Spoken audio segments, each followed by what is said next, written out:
I've been David Reynolds for 45 years, and for most of them, I thought I knew exactly who I was. A logistics manager who spent his days buried in spreadsheets, coordinating shipments, and solving problems that most people never thought about. Not glamorous work, but it built something real. A 4-bedroom house in Oakwood Heights, college funds for 3 kids, and what I believed was a marriage strong enough to weather anything. Melissa and I met in college when we were both drowning, in student debt and surviving on ramen. She was 22, all fire and ambition, always pushing for more while I was the steady one who kept us grounded. We balanced each other perfectly, or so I told myself for 19 years. Our kids became my world the moment each one arrived. Sarah, 17 now, inherited her mother's sharp mind, but thankfully my sense of loyalty. Michael, at 15, was all teenage rebellion on the surface, but had a heart that couldn't stand injustice. Danny, my 12-year-old, still looked at me like I could fix anything broken in his world. I worked late shifts at the warehouse before I moved into management, picked up weekend work when Melissa wanted to go back for her MBA. Did whatever it took so my family never felt the pinch of wanting something we couldn't afford. Meanwhile, Melissa climbed the corporate ladder at Morrison Enterprises, each promotion, making her hungrier for the next one. We'd built something real. 20 years of mortgage payments, soccer games, anniversary dinners at that Italian place downtown where we'd had our first real date. I thought we were partners. I thought we were solid. Then came that Tuesday night in January. "David, we need to talk," she said, sitting across from me at our kitchen table, the one we'd bought at an estate sale our first year married. Her hands were folded, her wedding ring catching the overhead light. "About?" I asked. "Richard Morrison offered me the regional director position," she replied. "That's fantastic, Mel. You've been working toward," I started to say. "There's a condition," she interrupted. Something in her tone made my stomach tighten. "What kind of condition?" I asked. She looked me straight in the eye. No hesitation, no shame. "He wants to sleep with me. Just once. To seal the deal." The words hung between us like a blade. I waited for the punchline, for her to laugh and say she was testing me, but her face remained deadly serious. "You're asking me for permission to—" "Your boss?" I said. "I'm asking for a hall pass, one night. For our future," she replied calmly. My chair scraped against the floor as I stood. "Our future? You think our future involves you whoring yourself out for a promotion? Don't be dramatic, David. This is business," she said dismissively. "Business?" My voice was rising, but I didn't care. "This is our marriage. 20 years, 3 kids, and you're sitting here asking me to let you spread your legs for Richard Morrison because he dangled a title in front of you?" "You don't understand the corporate world," she began. "I understand that if that's the price, you walk away. You quit. Tomorrow," I shot back. Her laugh was cold, unfamiliar. "I've worked 8 years for this opportunity. I'm not throwing it away because you're insecure." "Insecure? You're asking permission to cheat," I exclaimed. "I'm being honest with you," she fired back. "No, Melissa, honest would have been telling Morrison to go to hell the second he suggested it," I replied. We fought for another hour, accusations flying, voices raised, until finally I grabbed a pillow and headed for the guest room. But as I lay there in the dark, something gnawed at me. The way she'd asked, it wasn't really asking, it was testing, like she wanted retroactive permission for something already done. Her phrasing echoed, "Just once." How would she know it would only be once unless they'd already discussed the details? Why was she so confident about this promotion unless certain agreements had already been made? That night, lying alone in the guest room, I realized something that made my blood run cold. She hadn't been asking for permission. She'd been asking for forgiveness. The next morning, I started paying attention in ways I never had before. 20 years of marriage had made me complacent, trusting, but 20 years in logistics had also taught me that every system has patterns, and every pattern tells a story. Wednesday morning, Melissa left for work at 7:15, same as always, but her outfit was different. A new dress I'd never seen, higher, heels than usual. When had she started dressing like that for the office? I opened our shared credit card statement on my phone. 3 charges at Nordstrom in the past month, totaling $800. Victoria's Secret, $200, 6 weeks ago. When was the last time she'd worn anything from Victoria's Secret for me? Over the next 2 weeks, I became a detective in my own life. Started keeping a notebook in my truck, documenting everything. Late meetings that stretched past 9 p.m., Tuesdays, Thursdays, and the occasional Friday. Always with Morrison's team, she said. Always crucial for the promotion. I drove past her office one Thursday at 8:30 p.m. during the first week of observation. The executive floor was dark except for 2 offices, Morrison's corner suite and one other. But Melissa's car wasn't in the parking garage. I circled 3 times to be sure. The following Tuesday, exactly 1 week after the hall pass conversation, I told her I was working late on inventory. Instead, I parked across from the Marriott downtown at 7 p.m. At 7:23, Morrison's black Mercedes pulled into the valet lane. At 7:31, Melissa's white Lexus followed. They didn't even try to stagger their arrivals by more than 10 minutes. I sat in my truck for 3 hours, watching the hotel entrance, my hands gripping the steering wheel, until my knuckles went white. Part of me wanted to storm in, to confront them. But the strategic part, the part that had learned to think 3 moves ahead, knew better. Anger without evidence was just noise. The receipts started painting a picture. Lunch at Capital, $93 on a Wednesday when she'd supposedly been in back-to-back meetings. Her car GPS, which synced to her phone, showed a trip to Morrison's house on Riverside Drive on a Saturday when she'd said she was shopping with her sister. But it was the small things that hurt most. The way she'd suddenly password-protected her phone after years of openness. How she'd shower immediately when she came home late, claiming she felt gross from the office. The new lingerie I found in her gym bag, tags removed but never worn. For me. Michael asked me one night during the second week why Mom missed his basketball game. I'd told him she had an important presentation. Sarah, sharper than her years, just looked at me with knowing sadness. "She's been missing a lot lately, hasn't she, Dad?" she observed quietly. By the end of those 2 weeks, I had a timeline. Morrison had become regional VP 8 months ago.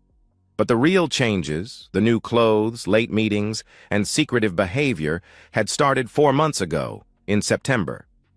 That matched the deleted texts we'd later discover. And now, in January, the hall pass request. She hadn't been asking permission for something new. She'd been trying to legitimize something that had been going on for 4 months. Friday night of the second week, I found the smoking gun. While doing laundry, I checked her car for dry cleaning. Under the passenger seat was a receipt from the Marriott restaurant. Timestamp 11:47 p.m. Tuesday, 5 days ago. The same night she'd texted me about being stuck in a boring presentation that was running late. Bottle service. Champagne. $430 charged to a room. Room 1247, the receipt showed. Morrison's name wasn't on it, but I recognized the last 4 digits of the credit card. His corporate Amex, the one he'd used at a client dinner I'd attended 6 months ago. I sat on our bed, holding that receipt, and felt something inside me shift from hurt to cold determination. She'd made her choice. Now I had to make mine. Nicholas Harper came recommended by Tom from accounting, whose divorce had been brutal but successful. "He's expensive," Tom had warned, "but he's worth every penny if you need dirt that'll hold up in court." I met Nicholas at a coffee shop 3 weeks after the hall pass conversation. He was younger than expected, maybe 35, with the kind of forgettable face that probably served him well in his profession. "Infidelity case?" he asked, sliding into the booth across from me. "My wife and her boss. Been going on for 4 months, I believe, since September," I replied. "You think or you know?" he pressed. I showed him my documentation from the past 2 weeks. The receipts, the timeline, the GPS records. He reviewed everything with professional detachment, occasionally nodding. "This is good preliminary work," he said, "but you need more if you want leverage in court. Photos, communications, financial records showing misuse of marital assets. I can get all of that." "How much?" I asked. "5,000 retainer, probably another 5 to 10 depending on how deep we need to dig. Worth it if you're protecting significant assets," he explained. I thought about our retirement accounts, the house, the kids' college funds. "Do it," I decided.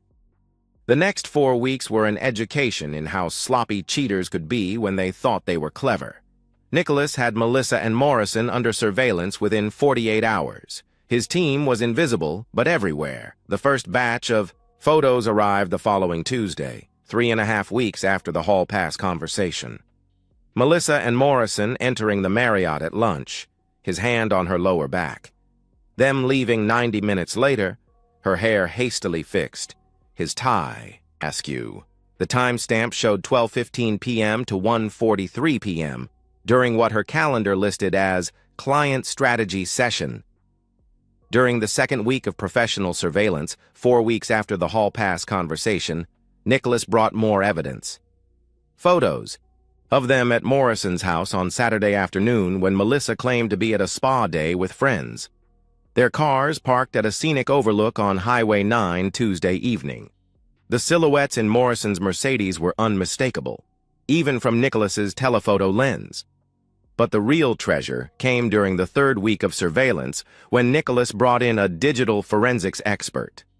Cloud backups are beautiful things when people don't realize they exist. Melissa had deleted her texts with Morrison from her phone, but they lived on in the iPhone backup from 4 months ago. I sat in Nicholas's office, reading their messages on his laptop, each one a knife between my ribs. The messages went back. Exactly 4 months to September, Morrison, Sept 15. "Can't wait to have you all to myself tonight." Melissa, "David thinks I'm at book club. We have until midnight." Melissa, Oct. 2. "God, I needed that. You make me feel alive again." Morrison, "You deserve someone who appreciates what a goddess you are." Morrison, Nov. 20. "When are you going to leave him?" Melissa, "Spring, after Danny's birthday. Need to get my ducks in a row first." Melissa, Dec. 8. "David's so clueless. Asked why I was dressed up today. Told him it was for a presentation." Morrison, "Poor bastard has no idea what he's lost. The messages chronicled exactly 4 months of betrayal from September through January. They mocked my clothes, my job, my attempt to be romantic on our anniversary. They discussed their future. Morrison would leave his wife Patricia after his stock options vested. Melissa would take the kids and enough alimony to maintain her lifestyle. The kids are the hardest part," one of her messages from November read. "But they'll adjust. Kids are resilient, like they were furniture to be divided, not people who loved and trusted her." Nicholas also uncovered financial improprieties during the 4th week of his investigation. Morrison had been billing their hotel rooms to his corporate account as client entertainment for the past 2 months. Melissa had withdrawn cash advances from our joint credit cards, $12,000. Over the past 4 months, that had gone to God knows what. A friend at the bank showed Nicholas records of a separate account Melissa had opened 2 months ago in November, already containing $30,000 transferred from our joint savings. 6 weeks after the hall pass conversation, after 2 weeks of my own investigation and 4 weeks with Nicholas, I met with Sharon Winters, the best divorce attorney in the city, armed with Nicholas's evidence. She reviewed everything with the expression of someone who'd seen it all before. "This is bulletproof," she said. "Infidelity over 4 months, financial fraud, conspiracy to hide assets. With this evidence and the prenup you signed, she'll be lucky to get standard visitation and minimal support." "What about the kids?" I asked. "Document everything about her absence from their lives. Missed events, late nights, emotional neglect. Courts favor stable parents, and right now that's clearly you," she advised. Over the final week before confronting the children, week 7 since the hall pass conversation, I quietly secured everything important. copied crucial documents, changed passwords on my personal accounts, moved half our liquid assets to a separate account as Sharon advised, all legal, all by the book. Nicholas called on a Thursday evening of week 6. Got something interesting. Morrison's wife hired her own PI 2 weeks ago. Seems you're not the only one who noticed something off, he informed me. You think she'd be willing to coordinate? I asked.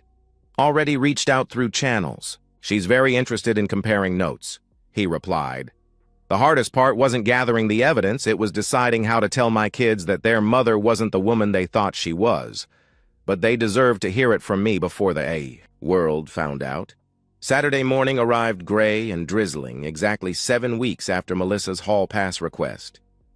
Melissa had left at dawn for her team-building retreat. Nicholas had already confirmed it was a weekend at Morrison's lake house. His wife, Patricia, was visiting her sister in Boston, conveniently. I made pancakes, the kids' favorite, and asked them to join me in the living room after breakfast. They knew something was wrong. I could see it in Sarah's worried eyes, Michael's defensive posture, Danny's nervous fidgeting.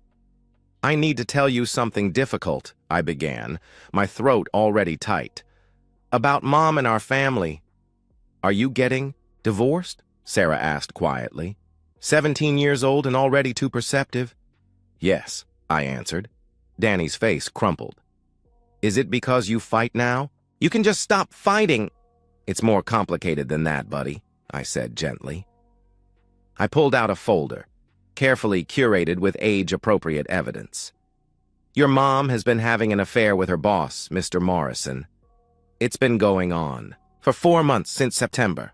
The silence stretched until Michael exploded. You're lying! I showed them the photos.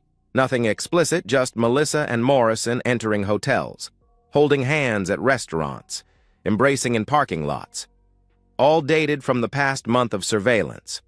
I showed them her credit card statements with charges, during times she'd missed their events over the past 4 months. I let them read a few of the tamer text messages from October and November, the ones where she called our family life suffocating, and referred to the kids as obligations. Sarah was crying silently, tears streaming down her face as she read. Michael's hands were clenched into fists, his jaw tight with rage. Danny just looked lost, like his world had tilted off its axis. How long have you known? Sarah asked. I suspected after she asked for a hall pass 7 weeks ago. I started. She what? Michael interrupted, standing up and pacing now. She asked you to let her cheat? She said it was for a promotion, but I realized she was already involved with him. I've spent the last 6 weeks, 2 weeks on my own, then 4 weeks with a private investigator, finding out the truth. I explained. Is that why she missed my science fair 2 months ago? Danny asked quietly. And Michael's basketball playoffs last month? And Sarah's violin recital 6 weeks ago? I nodded, and Danny's young face hardened in a way that broke my heart. I heard her on the phone last month, Sarah admitted. Laughing about something, saying David would die if he knew. I thought maybe she was planning a surprise for your birthday. She called you boring, Michael said suddenly. 6 weeks ago when her friend Carol was over. Said you had no ambition, that you were content being mediocre. Carol looked uncomfortable. These revelations came pouring out. 4 months of small betrayals they'd noticed but hadn't understood. Melissa's impatience with family dinners starting in October, her constant phone checking during Danny's games since November, her new habit of criticizing me in front of them that began around the same time. What happens now? Sarah asked, ever practical. Monday morning, exactly 8 weeks after she asked for the hall pass, I'm filing for divorce. I'm seeking primary custody. You'll still see your mom, but this will be your primary home, I told them. Good, Michael said flatly. I don't want to live with a liar. Michael, I began. No, Dad. She made her choice. She chose him over us, over you. After everything you've done, all the extra shifts you worked so she could get her MBA, all the times you put her career first, she chose some rich asshole who probably just wants to bang his secretary, he said angrily. Language, I said automatically. But my heart wasn't in the correction. "Can we stay here?" Danny asked. "In our house?" "That's the plan. I'll do everything I can to keep your lives stable," I promised. Sarah moved first, wrapping her arms around me. Then Danny, then even angry Michael. We sat there, the four of us holding each other while rain pattered against the windows. "I'm proud of you, Dad," Sarah whispered, "for not letting her get away with it." "She could have just asked for a divorce," Michael said into my shoulder. "If she was unhappy 4 months ago, she could have been honest. We would have understood. But this is unforgivable." That evening, as I tucked Danny into bed, he looked up at me with eyes too knowing for 12 years old. "Dad, when are you going to make Mom pay for what she did?" he asked. I smoothed his hair back, kissing his forehead. "Monday, son. Everything changes Monday." Monday arrived crisp and clear, exactly 8 weeks after the hall pass conversation, a perfect March morning that felt full of possibility. I was at my lawyer's office by 7 a.m., signing the final papers. Sharon had everything prepared: divorce petition, custody arrangement, financial freeze orders, and a cease and desist regarding asset transfers. "The process server will hit her at 9:15, Sharon confirmed, during the Monday morning staff meeting as requested. "And Patricia Morrison?" I asked. "Her package will be delivered simultaneously to her office," she replied. I'd coordinated with Patricia through our lawyers over the past week. She wanted her own revenge served cold and public. We'd shared evidence, strengthening both our cases. She'd been gracious, even sympathetic, despite her own pain.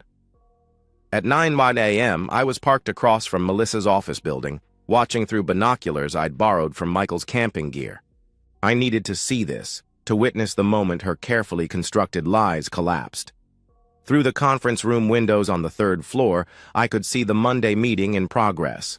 Morrison at the head of the table, Melissa to his right. Their body language carefully professional.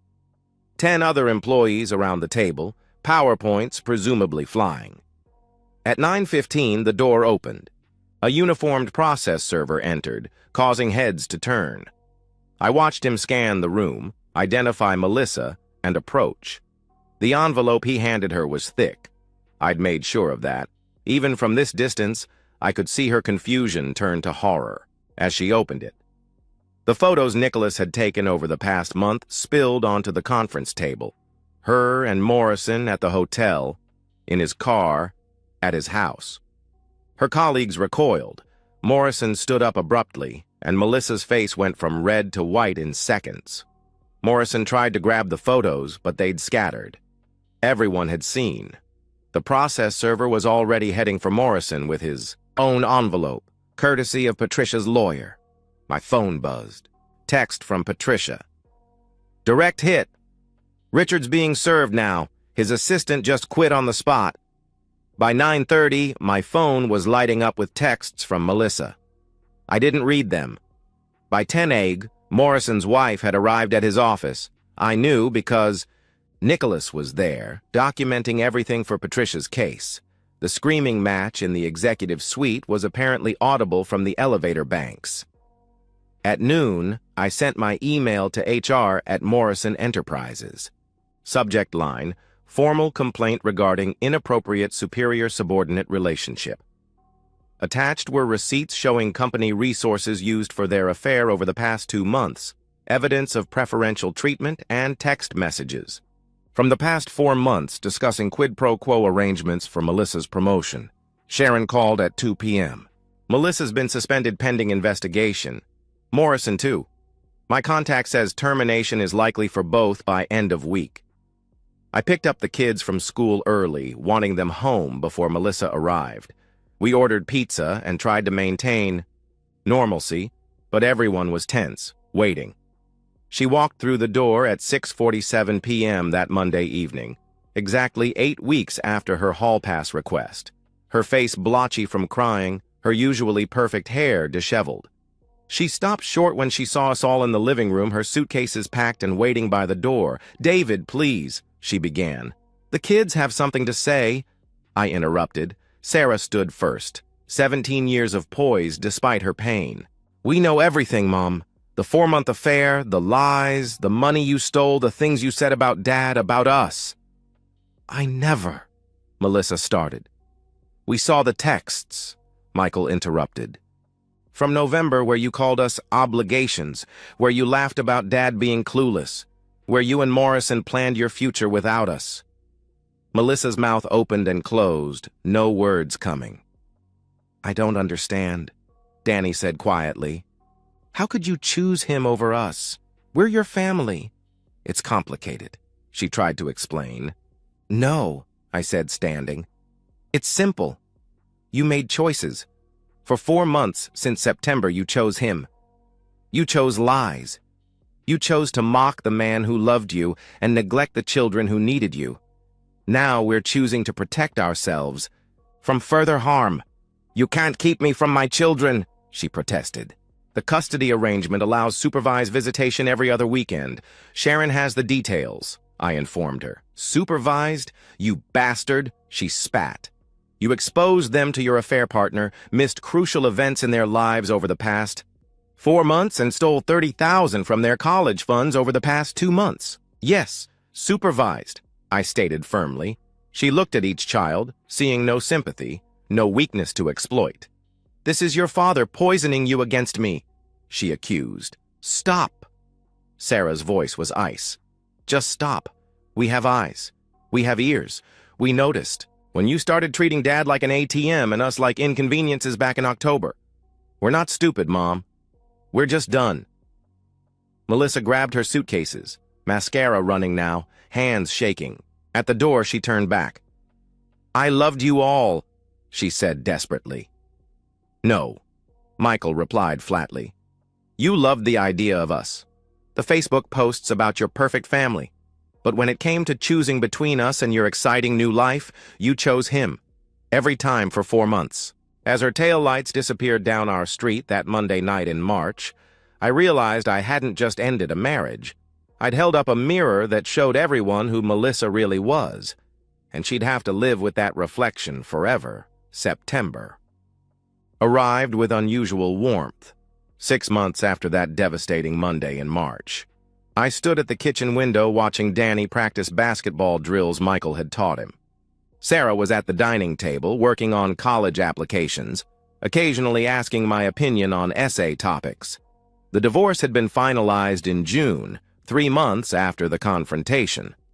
Thanks to the prenup and Sharon's aggressive representation, I kept the house, primary custody, and most of our assets. Melissa got standard visitation, minimal alimony for 2 years, and a reputation in ruins. She lived in a 1-bedroom apartment in Riverside now, working part-time at a small marketing firm that didn't care about her past. Morrison Enterprises had fired both her and Richard in late March, within a week of that Monday confrontation, after the HR investigation revealed extensive misuse of company resources over the past 2 months. The industry blacklisting was swift and thorough. Morrison himself had fared worse. Patricia had taken him for everything: the house, the cars, his retirement accounts. She'd gotten full custody of their 2 kids after presenting evidence of his serial infidelity. Turns out Melissa wasn't his first office romance, just his most recent. He'd moved to California in May, 2 months after the confrontation, supposedly, to start over. But Nicholas heard he was working as a consultant, his executive days over. His relationship with Melissa had ended within 3 weeks of their exposure in March. Once the thrill of secrecy was gone and reality hit, they turned on each other quickly. The kids saw Melissa twice a month, Sunday afternoons, supervised by a court-appointed observer. They'd started these visits in April, a month after the confrontation, and went out of obligation, not desire. Sarah told me their conversations were stilted, surface level. Melissa would ask about school, they'd give minimal answers. She'd try to explain herself, they'd change the subject. She keeps saying she made a mistake, Michael had said after their last visit. Like she accidentally tripped and fell into a 4-month affair. Michael, I'd started. Sorry, Dad, but I can't pretend she just made one bad choice, She made hundreds of bad choices, every day, for 4 months straight from September through January, he'd replied. I'd started therapy in April, working through the anger and betrayal. Dr. Martinez helped me see that my pain was valid but couldn't become my identity. The kids went too, separately, processing their own feelings of abandonment. We'd found our rhythm as a family of 4, quieter dinners but more honest conversations, movie nights where everyone actually showed up. Sarah helped Danny with homework while Michael taught him to cook. I'd learned to braid Sarah's hair for her concerts, though I'd never match Melissa's skill. There were hard days. Danny still sometimes cried at night, asking why he wasn't enough for her to stay. Michael's anger would flare when he saw intact families. Sarah worried about repeating her mother's patterns, about carrying that capacity for betrayal in her DNA, but we were healing. Together. Honestly. My phone buzzed, a text from Tom at work. Drinks Friday? There's someone I want you to meet. I wasn't ready for dating. Might never be. Trust, once shattered, doesn't easily rebuild. But I'd learned to leave possibilities open. Patricia Morrison had called last week. She was moving to Seattle, starting fresh with her kids. She thanked me for having the courage to expose the truth, for not letting them continue their lies indefinitely. We deserved better, she'd said. Yes, I'd agreed. We did. Now, watching my kids in the evening light, I thought about Melissa. Not with anger anymore, just a kind of distant pity. She'd had everything. A loving husband, amazing children, a comfortable life, and threw it away for a 4-month thrill with her boss. She'd gained excitement and ambition, lost a 20-year family. I didn't destroy Melissa's life. She did that herself the moment she chose betrayal over honesty 4 months before she even asked for that hall pass. I just made sure everyone could see what she'd already chosen to become. The mirror I'd held up that Monday hadn't created her reflection. It had only revealed what was already there, hidden beneath the makeup and lies and justifications. She'd have to look at that reflection every morning for the rest of her life, knowing that everyone else had seen it too. Sarah looked up from her essay. Dad, I'm writing about resilience, about how our family survived betrayal. Is that too personal? She asked. I walked over, kissed the top of her head. Write your truth, sweetheart. It's the only story worth telling, I replied. Outside, the sun set over Oakwood Heights, painting the sky in shades of amber and rose. Tomorrow would bring new challenges, new moments of grief and growth. But tonight, we were together, honest and whole in our broken places. That was enough. More than enough, it was everything. And that's the end of today's story. If you enjoyed it, please give this video a thumbs up and drop a comment below. Your support helps the algorithm push my content further. If you're new to the channel, don't forget to hit that subscribe button. It really helps me keep creating more stories for you. Thanks for watching, and I'll see you in the next one.